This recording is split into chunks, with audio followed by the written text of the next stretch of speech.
7 अक्टूबर 2009 में पुणे में एक ऐसी घटना घटी थी जिसने पूरे भारत को शर्मसार कर दिया था। सभी के दिल सहम से गए थे। भारत की हर महिला के मन में ये प्रश्न चल रहा था कि क्या वो इस समाज में सुरक्षित हैं भी या नहीं। क्या महिलाएं वासनाओं का एक खिलौना मात्र हैं जिन्हें इस्तेमाल किया और फिर फेंक दिया। एक और इन्हें देवी कहकर लक्ष्मी का दर्जा दिया जाता है, वहीं दूसरी ओर इन्हें अपनी हवस का शिकार बनाकर गुमनाम सड़कों के अंधेरे में एक लाश बनाकर फेंक दिया जाता है। तो नमस्कार साथियों, कैसे हैं आप। मैं हूं आरती, आज फिर एक नई घटना के साथ। ये कहानी शुरू होती है पुणे से। पुणे में नैना और अभिजीत रहते हैं। नैना ने अभिजीत के साथ लव मैरिज किया हुआ है। नैना अब शादीशुदा लड़की है। नैना एक सुलझी और समझदार लड़की है। जब भी किसी से बात करती है तो उसके दिल में अपना घर बना लेती है। जो भी नैना से मिलता है वो कुछ दिनों के लिए नैना को याद जरूर रखता है। नैना के अच्छे स्वभाव के कारण नैना के पड़ोसी नैना को अच्छी तरह से जानते थे। परिवार, रिश्तेदार, दोस्तों में भी नैना की अच्छी खासी छवि बनी हुई थी। नैना एक सॉफ्टवेयर इंजीनियर थी और पुणे के सिलिकॉन सॉफ्टवेयर कंपनी में काम करती। ये कंपनी काफी अच्छी थी। अपने वर्कर्स के आने जाने के लिए इस कंपनी ने एक बस की व्यवस्था कर रखी थी। इसलिए इस कंपनी की सारी महिलाएं बस के द्वारा आती थी और बस के द्वारा ही अपने घर जाती थी। नैना सुबह 7 बजे अपनी कंपनी के लिए निकल जाती थी और 7 बजने से पहले ही अपने घर वापस भी आ जाती थी। 7 अक्टूबर 2009 को सुबह नैना जब अपनी कंपनी के लिए निकली तो कंपनी में जाकर पता चला कि आज नैना के लिए बहुत सारा काम है। सुबह से शाम तक नैना ने काम निपटाने का प्रयास किया, लेकिन काम अभी खत्म नहीं हो पाया था। तो नैना ने सोचा ये आज का काम आज ही खत्म कर दूंगी, नहीं तो कल के लिए फिर ज्यादा हो जाएगा। इसलिए नैना थोड़ा वक्त और रुकती है कंपनी में और वो काम खत्म करने लगती है। घड़ी देखती है तो अब 7 बज चुके थे। नैना डेली 7 बजे अपने घर पर पहुंच जाती थी, इसलिए नैना को लगा उसके पति अभिजीत को उसकी चिंता हो रही होगी।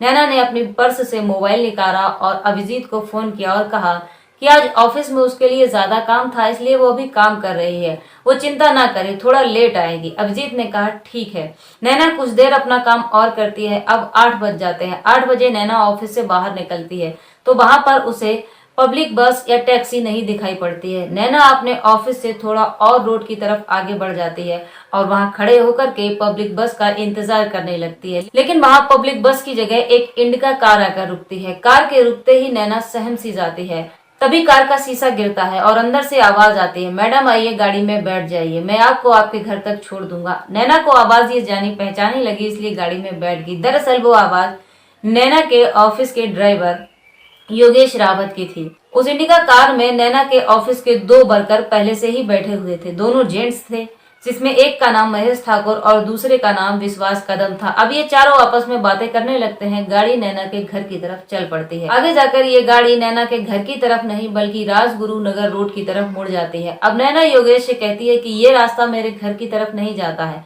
वो या तो उसे वहीं उतार दे या पहले उसे उसके घर छोड़ दे।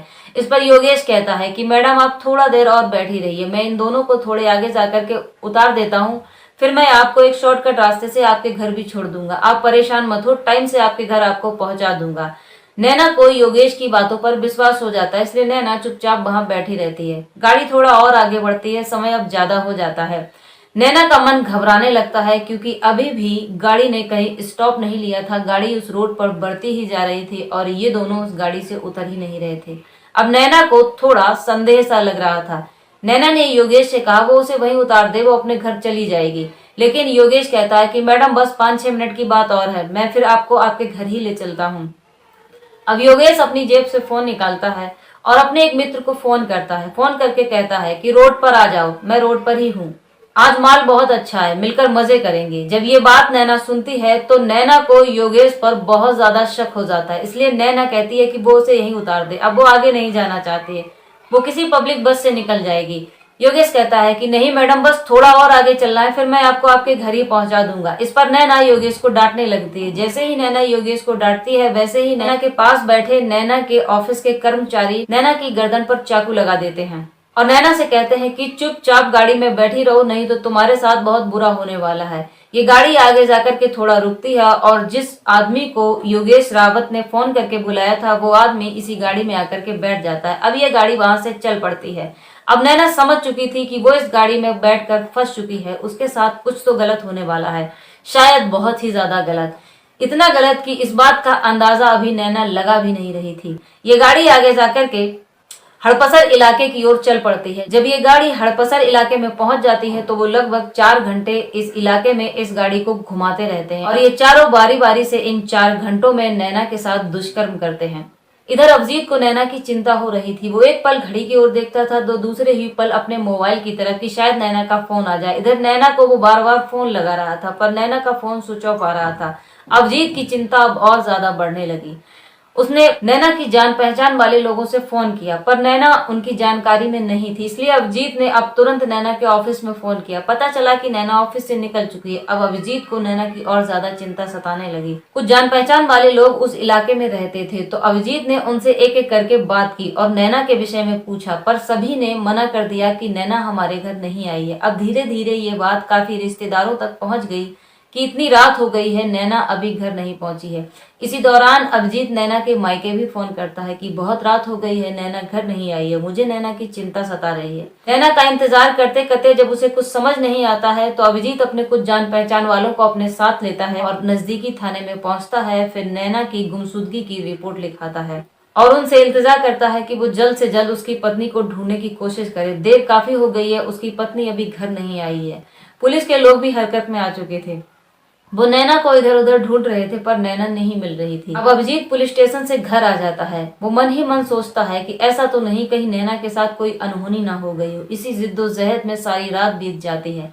सुबह हो जाती है। अभिजीत के मोबाइल पर एक मैसेज आता है कि नैना के अकाउंट से रुपए निकाले जा रहे हैं। ये रुपए धड़ाधड़ निकल रहे थे। लगभग 61,000 रुपए एटीएम से निकल चुके थे। अभिजीत फोन करके पुलिस को बताता है कि नैना के अकाउंट से रुपए निकल रहे हैं। कौन निकाल रहा है कुछ पता नहीं है। इधर पुलिस उस एटीएम की लोकेशन निकालती है जहां से ये पैसे निकाले जा रहे थे और सीसीटीवी कैमरों को खंगालती है। इसी दौरान सुबह से शाम हो चुकी थी पर नैना का कुछ भी पता नहीं चल रहा था। अगली सुबह 9 अक्टूबर का दिन आ चुका था। तभी पुणे के थाने में एक फोन आता है।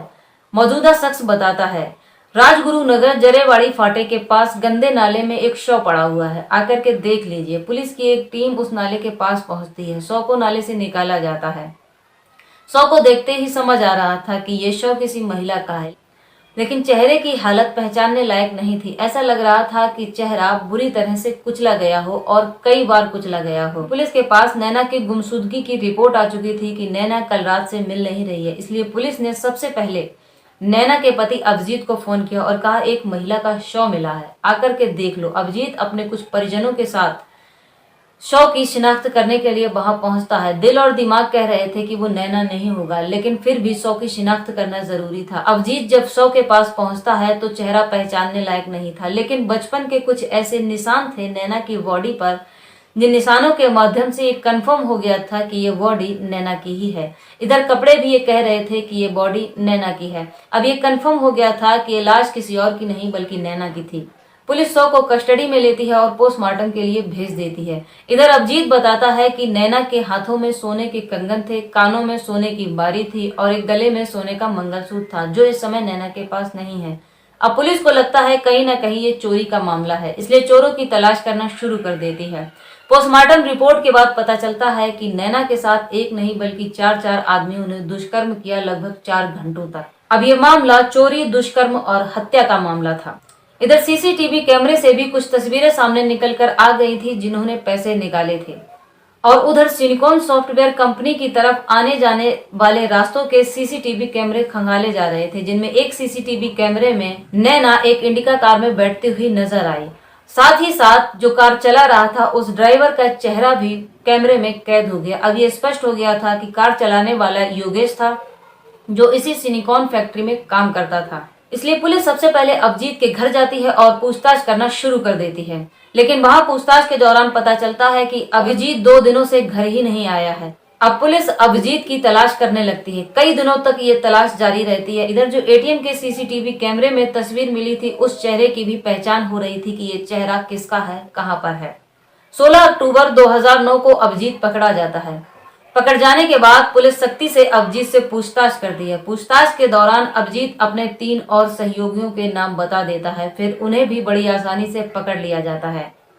चारों से पूछताछ के दौरान पता चलता है कि इन चारों ने सबसे पहले नैना के गहने लिए, फिर इसके बाद एटीएम लिया और जोर जबरदस्ती से एटीएम नंबर भी पूछ लिया। इसके बाद नैना के साथ 4 घंटे तक दुष्कर्म किया। उस दौरान ये गाड़ी हड़पसर इलाके में ही घूमती रही। दुष्कर्म करने के बाद ये लोग नैना का गला घोट देते हैं और फिर एक बड़े से पत्थर से उसका चेहरा बिगाड़ देते हैं ताकि इस लाश की पहचान ना हो पाए। इसके बाद उस लाश को गुरुदास नगर के गंदे नाले में फेंक देते हैं। 12 जनवरी 2010 को इन चारों के खिलाफ एक चार्जशीट बनाई जाती है जिसमें हत्या, दुष्कर्म और चोरी का मामला दर्ज किया जाता है। इस समय ये लोग जेल में ही थे। तभी अचानक योगेश की तबीयत खराब होने लगती है। उसके शरीर में खुजली होने लगती है। वो जोर जोर से चिल्लाने लगता है। इस पर पुलिस के कुछ कर्मचारी उसे नजदीकी सरकारी हॉस्पिटल लेकर जाते हैं उसके इलाज के लिए, लेकिन वहां उसकी खुजली ठीक नहीं होती है, इसलिए इसे पुणे के हॉस्पिटल में भेज दिया जाता है। पुणे के हॉस्पिटल में पहुंचने के बाद योगेश से मिलने योगेश का भाई आता है। योगेश अपने भाई से कुछ पैसे मांगता है। उस समय योगेश के भाई के पास लगभग 4000 रुपए थे। वो योगेश को 4000 रुपए दे देता है। अब योगेश वहां बैठे बैठे एक प्लान बनाता है। योगेश कहता है कि उसे बाथरूम लगी है, वो बाथरूम जाना चाहता है। वो बाथरूम जाता है और बाथरूम की खिड़की तोड़कर रोड पर एक टैक्सी पकड़ता है और टैक्सी पकड़ने के बाद स्टेशन जाता है। स्टेशन से जो ट्रेन वहां से गुजर रही थी वो उसी पर बैठ जाता है। वो ट्रेन जा रही थी सूरत के लिए। इधर कुछ देर बाद हॉस्पिटल में हड़कंप मच जाता है कि योगेश यहाँ से फरार हो चुका है। अब योगेश सूरत के लिए निकल रहा था, लेकिन पुलिस का भी उधर ध्यान ही नहीं था। पुलिस सभी रोडों पर नाकाबंदी करके योगेश की छानबीन कर रही थी, लेकिन योगेश इधर सेफ्टी से सूरत की तरफ निकल चुका था। सूरत पहुंचने के बाद योगेश को लगा कि वो यहाँ पर सुरक्षित नहीं है, शायद पुलिस यहाँ आ सकती है, इसलिए अब वो सूरत से सीधा दिल्ली निकल आता है। दिल्ली पहुंचते पहुंचते उसके ये पैसे भी खत्म हो चुके थे। अब उसे काम की जरूरत थी और पेट भरने की जरूरत थी। उसे कुछ समझ नहीं आता है। फिर वो दिल्ली से सीधा पंजाब, पंजाब से अमृतसर के लिए निकल जाता है और अमृतसर के गुरुद्वारे में रहकर तकरीबन 1-2 महीने गुरुद्वारे में रहकर खाना खाता है और वहीं का कामकाज करता है। धीरे धीरे फिर वहीं अमृतसर में ही वो एक काम ढूंढ लेता है और वहीं कमाने खाने लगता है। 2 साल बीत जाते हैं। उसे अब अपने घर की याद सताने लगती है, अपनी पत्नी की याद सताने लगती है। अब वो वहां से सीधा पुणे आता है। पुणे आकर पता चलता है कि उसकी पत्नी उसके मायके में है। अब वो बिना झिझक अपनी ससुराल भी चला जाता है। 2 दिन अपनी ससुराल में भी रहता है और वहां से फिर वापस उसी जगह पहुंच जाता है जहाँ पे था। फिर वहां कुछ महीने रहता है, से शिरडी के लिए निकल जाता है। अगली बार जब वो अपनी पत्नी से मिलने के लिए जाता है तो उसकी पत्नी मांग करती है शिरडी देखने की, तो अपने साथ वो अपनी पत्नी को भी लाता है, शिरडी घुमाता है और फिर से अपनी पत्नी को छोड़ने के लिए भी चला जाता है। तब तक सितंबर 2012 आ चुकी थी। अभी तक नैना के कातिलों को सजा नहीं मिली थी क्योंकि योगेश अभी फरार था, बाकी 3 जेल में बंद थे। 16 सितंबर 2012 का दिन आता है। इस दिन भारत में एक और बहुत ही भयानक घटना घटती है, निर्भया हत्याकांड। इस निर्भया हत्याकांड ने पूरे भारत को दहला दिया। ऐसा कोई घर नहीं था, ऐसा कोई शख्स नहीं था जिसने निर्भया के लिए अपनी आंखों से आंसू न निकाले हों। इस निर्भया कांड के बाद दिल्ली के लोग सड़कों पर उतर आए और निर्भया को इंसाफ दिलाने की मांग करने लगे। ये सब देखने के बाद पुणे के लोग भी सड़क पर उतर आए और नैना को इंसाफ दिलाने के लिए मांग करने लगे। अब लगभग देश के हर हिस्से में इन दोनों महिलाओं के कातिलों को सजा देने की और इन दोनों महिलाओं को इंसाफ दिलाने की मांग होने लगी थी। इसी दौरान पुलिस बहुत सख्ती से योगेश की छानबीन करती है और शिरडी से योगेश को पकड़ा जाता है। योगेश के पकड़े जाने के बाद विशेष न्यायाधीश द्वारा नार्को टेस्ट की भी इजाजत दे दी जाती है। दरअसल ये एक ऐसा टेस्ट है जिसमें कुछ दवाइयों से शरीर को कुछ अचेतन अवस्था में कर दिया जाता है। उस समय इंसान से जो भी कुछ पूछा जाता है वो लगभग 90% सच ही बताता है। लगभग 7 सालों बाद वो दिन आ ही जाता है, 9 मई 2017 का दिन, जब नैना के कातिलों को मौत की सजा सुनाई जाती है। राजेश चौधरी सरकारी गवाह बन जाता है, इसलिए राजेश चौधरी को मौत की सजा नहीं होती है, बाकी तीनों को मौत की सजा मिल जाती है। राजेश चौधरी के जिंदा बच जाने के बाद भी लोग सड़कों पर थे कि राजेश चौधरी को भी मौत की सजा दे दी जाए। सवाल ये है कि सरकारी गवाह बन जाने के बाद मौत की सजा रुक जाती है या उसका गुनाह कम हो जाता है। गुनहगार तो वो भी उतना ही है जितना वो 3 गुनहगार थे। फिलहाल ये प्रश्न आपके लिए ही है, क्या सरकारी गवाह बनने के बाद राजेश को सजा मिलनी चाहिए या नहीं मिलनी चाहिए? हमारे इस चैनल पर क्राइम से संबंधित वीडियो पढ़ते ही रहते हैं। अगर आपको हमारा ये आज का वीडियो पसंद आया है तो वीडियो को लाइक कीजिए, साथ ही साथ शेयर कीजिए। हमारे चैनल को सब्सक्राइब भी कीजिए, क्योंकि आपका एक लाइक, शेयर और सब्सक्राइब हमारे लिए बहुत ही महत्व रखता है। तो खुश रहिए, खुशियां बांटिए और अपना ध्यान रखिए। Thanks for watching this video.